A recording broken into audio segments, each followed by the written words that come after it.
AI is transforming customer service. It's real and it works. And with Finn, we've built the #1 AI agent for customer service. We're seeing lots of cases where it's solving up to 90% of real queries for real businesses. This includes the real-world complex stuff like issuing a refund or cancelling an order. And we also see it when Finn goes up against competitors. It's top of all the performance benchmarks, top of the G2 leaderboard, and if you're not happy, we'll refund you up to $1 million, which I think says it all. Check it out for yourself at fin.ai. This is Kat and Nat from Kat and Nat Unfiltered, and this episode is sponsored by Michaels, your destination for all things 2026 graduation. If you've got a graduation coming up, the party shop at Michaels is your new best friend. It's your one-stop shop for everything graduation: balloons, party decor, tableware, DIY, gifting, and more. Literally everything you need, all starting at just $1.99. We're all about making life easier, and Michaels has made it super simple with ready-made balloon bundles, 2026 numbers, and even free helium inflation on select styles. Plus, you can shop same-day delivery or buy online and pick up in-store. Michaels, everything to celebrate anything. Visit Michaels in-store or shop online now. It's Saturday the 25th of April. I'm Ciara Evans, and this was a week that saw Keir Starmer survive massive pressure over Mandelson, ceasefires extended in the Middle East stalemate, good news for Ukraine as EU loan approved, and tributes to the former Queen on her 100th birthday. Grab a cup of something hot, put up your feet, and get up to speed on the 7 biggest stories of the week. This is the Standout 7 from the Smart 7. It's news, but not the news. It's been a tough week for Prime Minister Keir Starmer as he faced questions over the ongoing Mandelson affair. It emerged last week that the former UK ambassador to the US had failed his confidential security vetting, but that Foreign Office officials hadn't revealed the fact to Number 10 and the Prime Minister. Senior civil servant at the Foreign Office, Sir Ollie Robbins, left his post at the weekend, and the PM was said to be furious when he discovered the vetting issue.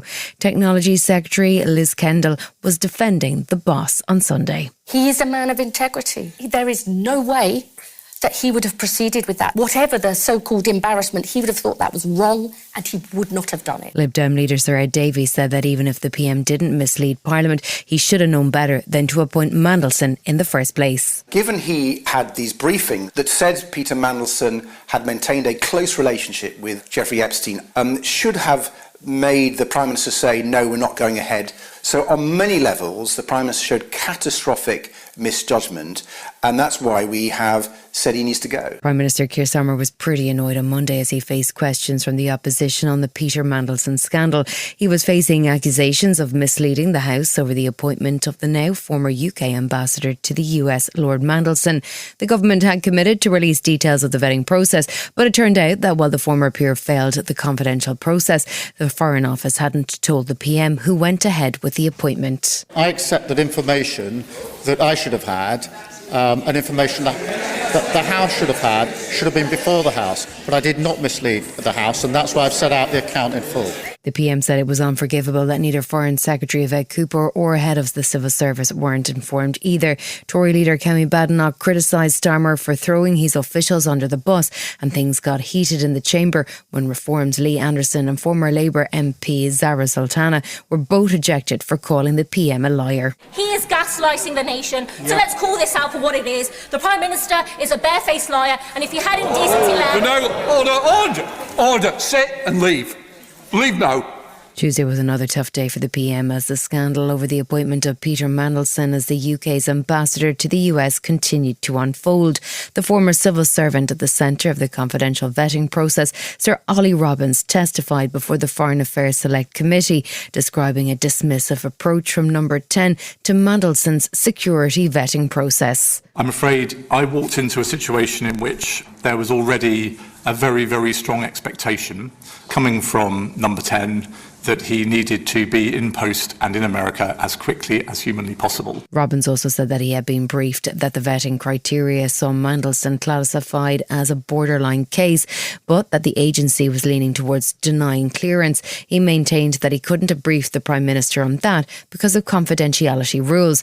Tory leader Kemi Badenoch said it's more about than just the detail of the vetting process. This is about transparency. This is also about making sure that the Prime Minister is being held to the same standards that he has held everyone else. Wednesday saw Prime Minister Keir Starmer under fire in the Commons once again as the fallout from the Mandelson affair continued. The PM had managed to survive a tricky week as the evidence from former Foreign Office Mandarin Sir Ollie Robbins matched up with Starmer's own account of the vetting process. He came under pressure over allegations that a diplomatic position had been sought for a former aide, Matthew Doyle, but the worst of the crisis seems to have passed. The PM was happy to push back against opposition pressure at PMQs. So Ollie Robbins was asked if he shared that decision. He gave a clear answer, no. Mr. Speaker, that puts to bed all the allegations levelled at me. Last week they were all saying that it must have been shared with me. So Ollie was very clear yesterday it was not. Dame Emily Thornberry, who chairs the Foreign Affairs Committee and led the questioning of Sir Ollie Robbins, was happy that the matter should now be put to bed. I'm not saying I'm not sympathetic. I'm not saying that he's been through a very difficult time, but if you were to ask me, do I think that in all the circumstances it was right for him to lose his job? I think actually it was. The most senior civil servant of the Cabinet Office and the woman responsible for compiling the documents on the Peter Mandelson vetting appeared before the Commons Foreign Affairs Select Committee on Tuesday.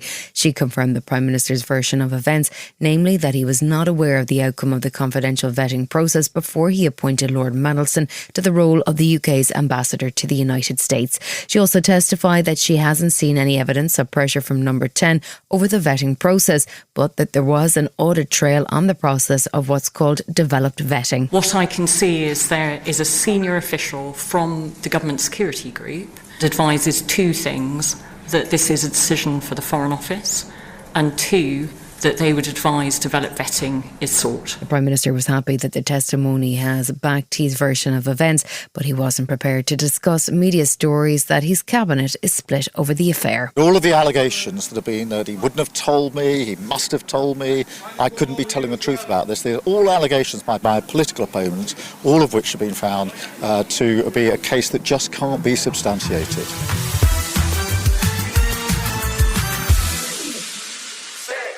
This week has seen the US and Iran wrangling publicly over who controls the Strait of Hormuz.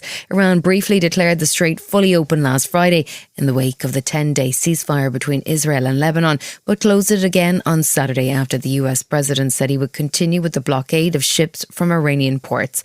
Speaker of the Iranian Parliament, Mohammad Bagher Ghalibaf, appeared on Iranian TV on Saturday to outline his comments to US Vice President J.D. Vance at the last talks.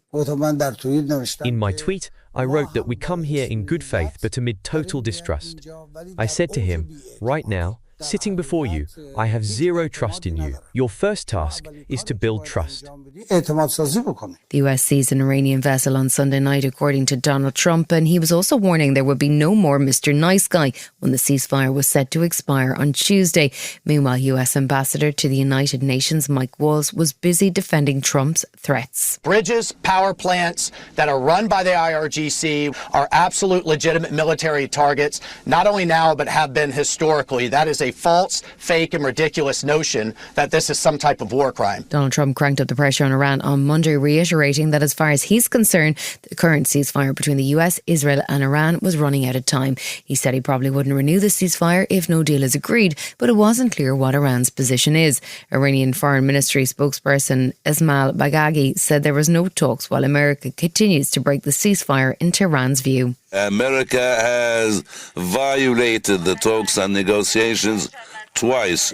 America has killed our elderly and the sons and daughters of the Iranian people. US media was reporting that the Vice President Vance would head to Islamabad for a fresh round of talks on Tuesday, and White House spokesperson Caroline Leavitt was keen to talk up the chances of a deal on Fox News. The facts are the United States of America tonight have never been so close to making a truly good deal, unlike the horrific deal signed by Barack Hussein Obama, than we are right now. Why? Thanks to President President Trump's brilliant negotiating tactics and thanks to the success of Operation Epic Fury. Tuesday evening saw Donald Trump announce he was extending the ceasefire with Iran, even though no firm agreement for further peace talks has been reached. The US president posted on social media that the request of Pakistan he would hold off from any further attacks on Iran until they come forward with a proposal. US Vice President J.D. Vance spent most of Tuesday in the departure lounge waiting for the order to travel to Islamabad for a further round of peace talks before the deadline was due to run out on Wednesday. The Iranian side has shown no sign of agreeing to talks as yet, but Trump was continuing to declare victory regardless. It is regime change, no matter what you want to call it.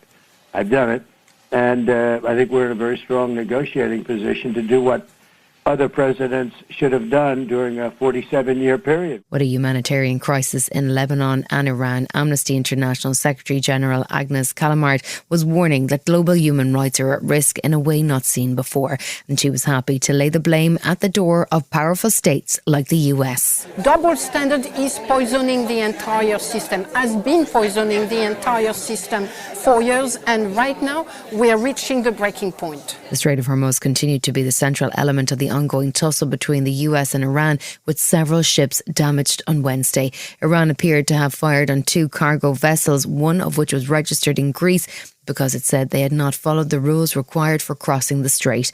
America continues to blockade the strait, which Iran says is a breach of the ceasefire, and there's been no sign of progress towards meaningful peace talks. Former NATO Secretary General Anders Rasmussen says there's no prospect of the conflict being resolved anytime soon. It will have a serious impact on the world economy, and I foresee this conflict will be dragging out, and the consequences will be severe, not least when it comes to energy prices. With the prospect of an extended energy crisis and with moves from the EU on Thursday to relieve pressure on consumers, Lib Dem leader Sir Ed Davey was urging the government to act. President Trump's idiotic war with Iran has already pushed up inflation in our country to 3.3%. And the Prime Minister knows there's far worse to come for the British people. They need help now. The war in the Middle East continued, but mainly on social media on Thursday. US President Trump issued threats to any boats laying mines in the Strait of Hormuz, while US troops boarded a tanker carrying Iranian oil. In response, Iranian Foreign Minister Abbas Araghchi and Iran's president both took to X to announce that Iranians are more united than ever and referred to what they called Iran's iron unity. It appears there is no end in sight to the standoff, and global fuel and energy supplies continue to suffer. Trump did announce a ceasefire extension between Lebanon and Israel, which will last a further 3 weeks, and came after talks at the White House. Former diplomat and Strangely Traders contestant Alexander Dragonetti shared his view on the next steps with Sky News on Thursday. So in the short term, actually they've got quite powerful levers. In the medium term, they have burned their relationship with a lot of the Gulf states, and they are being strangled economically.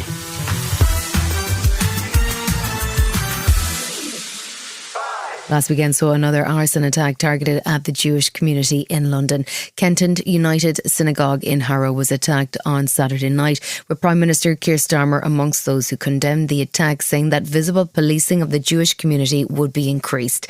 It's the latest in a series of attacks, with counter-terrorism officers continuing to investigate whether the attacks are linked to a group with potential ties to Iran. Speaking at a press conference outside the synagogue on Sunday, Deputy Assistant Police Commissioner Vicky Evans said investigations are continuing into a group called Ashab al-Yaman, who claimed credit online. As the conflict in the Middle East continues to evolve, we are aware of public reporting that suggests this group may have links to Iran. We will continue to explore that question as our investigation evolves. The Met Police secured a conviction on Tuesday after a 17-year-old pled guilty over the suspected arson attack on the Kenton United Synagogue in London.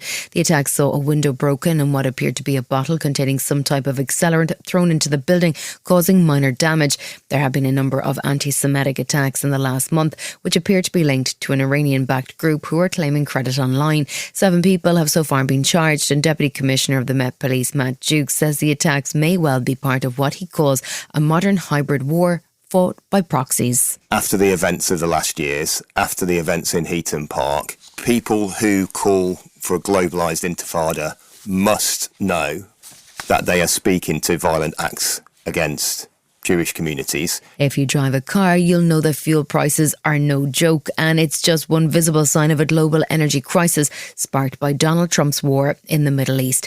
While energy regulator Ofgem maintains a price cap on domestic energy, bills remain stubbornly high, in part because of the UK's dependence on gas, which is used to generate a lot of the UK's electricity. Energy Secretary Ed Miliband moved to break that link on Tuesday with a new energy strategy that will see the UK include more renewable energy into the formula, while also cranking up the windfall tax. He says it's time to move away from the UK's dependence on fossil fuels. We're increasing the taxes on those renewable and nuclear companies, and we're also saying that we want to move some of those renewables and nuclear onto what's so-called fixed price contracts, so that we do more to break that link between electricity prices and gas prices. The local elections are 2 weeks away, taking place on Thursday, May 7th, but new polling won't cheer up Prime Minister Keir Starmer. YouGov have just completed a major poll focusing on London, and it's full of bad news for the Labour leader. He's facing challenges from both the right and left as Reform and the Greens threaten to make major gains. While Labour may lose control of councils it has held for decades. There are still 2 weeks to go before voting day, but Patrick English, who is the head of elections and social data at YouGov, says that Labour shouldn't underestimate the threat from Zach Polanski's party. It's the Greens who really are the beneficiaries of this. Westminster is being threatened by the Conservatives. They're over in Barking and Dagenham. Reform are eating into Labour's lunch there, but the Greens across many of the councils look set to be put on a really good performance and push Labour into some very difficult territory there. Thursday saw the government announce a substantial upgrade to the small boats deal that they have with the French government. The current deal, which was focused on smashing the smuggling gangs, doesn't appear to have been particularly effective, with over 40,000 people arriving by small boats in 2025. Home Secretary Shabana Mahmood says the new deal, which could cost over £660 million over the next 3 years, will be more effective. In its totality, I think this deal is a landmark agreement. It will really arm us to be able to go after people smugglers. We've already made huge progress on arrests, and I know that with this agreement we can go much further. The deal includes specially trained riot police for French beaches and a new migrant return centre in Dunkirk, along with millions of pounds worth of helicopters and drone technology to help with intercepting crossings. Crucially, Minister for Border Security Alex Norris says the release of money will depend on the effectiveness of the response. So as part of this deal, we've secured core funding elements for what we know we're going to need, but then additional what we call innovation funding that will be conditional on its success. And if it isn't working, we won't do it.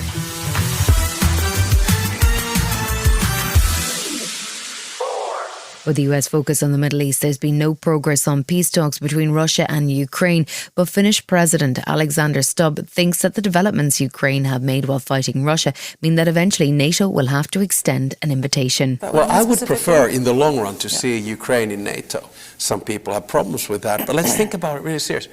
I mean, what are the biggest conventional militaries in Europe right now? They're Turkey, Ukraine, Poland and Finland. Wednesday saw a potentially significant breakthrough for Ukraine as the EU finally approved a €90 billion loan. The purpose of the loan was to provide liquidity for Ukraine through 2026 and 2027, but it's been held up for months after former Hungarian PM Viktor Orban refused to vote for it. But with new Hungarian leader Peter Magyar now in place, things are very different, and the EU Commission says it expects to be able to formalise the loan on Thursday and deploy a 20th wave of sanctions against Russia. Speaking to CNN on Wednesday evening, Ukrainian President Zelensky sounded relieved. God bless, we will have it, and I count on the EU unanimity in this. For us, it's huge, and this is not only strengthening our army, it's also how to defend. We need to prepare for the next winter, so this is very important decision. EU leaders met in Cyprus on Friday for a summit that is intended to focus on the ongoing crisis in the Middle East. However, things took a positive turn when the long-awaited €90 billion loan deal for Ukraine was finally signed off on Thursday afternoon. EU Commission President Ursula von der Leyen, along with the President of the European Council, Antonio Costa, met with Ukrainian President Zelensky for dinner before the summit, and the mood was one of celebration. Von der Leyen said the deal is a sign that the EU is doubling down on its support for Ukraine, and also announced a 20th round of sanctions for Russia. President Zelensky already has plans for the funding. We will try to build our Ukrainian and a system of anti-ballistic system. We need it, and of course we will share with all the partners without any questions, and because we need, all of us, we need it. Still to come on the Standout 7 in association with Metro, tributes to Queen Elizabeth on what would have been her 100th birthday, and Zoran Mamdani shakes up New York. Right after this. Have you ever been stuck on a weight loss plateau? Trying everything and anything you can to lose that extra weight and reach peak health? We've all been there, but Noom's unlocked the secret to reaching the mountaintop. Go in micro. The Noom GLP-1 microdose program starts at $79 and is delivered to your door in 7 days. Start your microdose GLP-1 journey today at Noom.com. That's Noom.com. Noom. Micro changes, big results. Initial 3-week subscription and 4 weeks of medication from $79 plus tax and $179 per month plus tax for 12-week subscription thereafter. Final pricing depends on program selection. Noom GLP-1 RX program involves healthy diet, exercise, and support. Individual results may vary. Meds and personalization based on clinical need. Not reviewed by FDA for safety, efficacy, or quality. No affiliation with Novo Nordisk Inc., the only U.S. source of FDA-approved semaglutide. Not available in all 50 U.S. states. This is Kat and Nat from Kat and Nat Unfiltered, and this episode is sponsored by Michaels, your destination for all things 2026 graduation. If you've got a graduation coming up, the party shop at Michaels is your new best friend. It's your one-stop shop for everything graduation: balloons, party decor, tableware, DIY, gifting, and more. Literally everything you need, all starting at just $1.99. We're all about making life easier, and Michaels has made it super simple with ready-made balloon bundles, 2026 numbers, and even free helium inflation on select styles. Plus, you can shop same-day delivery or buy online and pick up in-store. Michaels, everything to celebrate anything. Visit Michaels in-store or shop online now. Welcome back. The Royal Mail has been struggling to hit its targets for next day delivery on first-class letters. Regulator Ofcom had agreed to lower the target, which was originally 93%. But even at a lower target, only 3/4 of first-class mail is arriving on time. Tuesday saw a new 5-year plan announced with an investment of £500 million, which will see part-time posties paid more, offering longer hours and more familiar routes to speed up deliveries.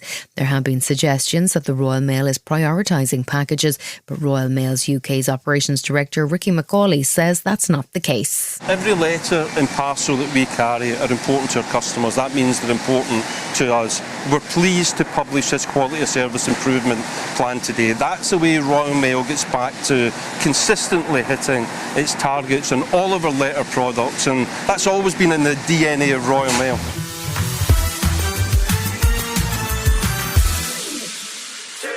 New York Mayor Zoran Mamdani has just hit 100 days in charge of the Big Apple, and he seems to have landed pretty well. He held an event last week to celebrate his first 14 weeks and claims to have fixed 100,000 potholes in the city and begun the process of rolling out free childcare. He's also been busy introducing a new tax on luxury second homes for billionaires, which included a viral video filmed outside the second home of billionaire Ken Griffin. The New York Mayor has also proved adept at handling President Trump, and he paid a visit to a primary school with former President Obama last week. But he's keen at that as the midterm election approaches, the Democratic Party turns to younger talent in the battle for control of Congress and the Senate. When you look back at the history books of our party, 100 years ago, we had a very clear vision of what we were fighting for. And it is sad that for too many Americans, when they want to look for ambition in the Democratic Party, they have to turn to a history book.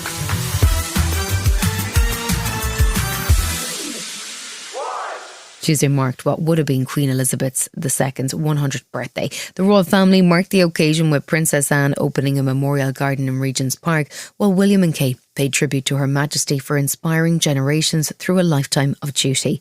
Plans for a new memorial to be designed by Lord Foster were put on display at the British Museum, and there was an event at Buckingham Palace on Tuesday evening which saw others who celebrated their 100th birthday on the same day honoured. King Charles paid tribute to his mother in a video message, remarking that she would have been troubled deeply by the current state of the world, but praising her impact on the nation. Millions will remember her for moments of national significance, a smile, a kind word that lifted spirits. God bless you, darling Mama. You remain forever in our hearts and prayers. You've been listening to The Smart 7. We'll be back tomorrow at 7 a.m. Hit that follow button and have a great day. Give us 7 minutes and we'll give you the world. This is Kat and Nat from Kat and Nat Unfiltered, and this episode is sponsored by Michaels, your destination for all things 2026 graduation. If you've got a graduation coming up, the party shop at Michaels is your new best friend. It's your one-stop shop for everything graduation: balloons, party decor, tableware, DIY, gifting, and more. Literally everything you need, all starting at just $1.99. We're all about making life easier, and Michaels has made it super simple with ready-made balloon bundles, 2026 numbers, and even free helium inflation on select styles. Plus, you can shop same-day delivery or buy online and pick up in-store. Michaels, everything to celebrate anything. Visit Michaels in-store or shop online now. Security program on spreadsheets, new regulations piling up, and audit dread? It's time for Vanta. Vanta automates security and compliance, brings evidence into one place, and cuts audit prep by 82%. Less manual work, clearer visibility, faster deals, zero chaos. Call it compliance or call it compliance. Get it? Join the 15,000 companies using Vanta to prove trust. Go to vanta.com/calm.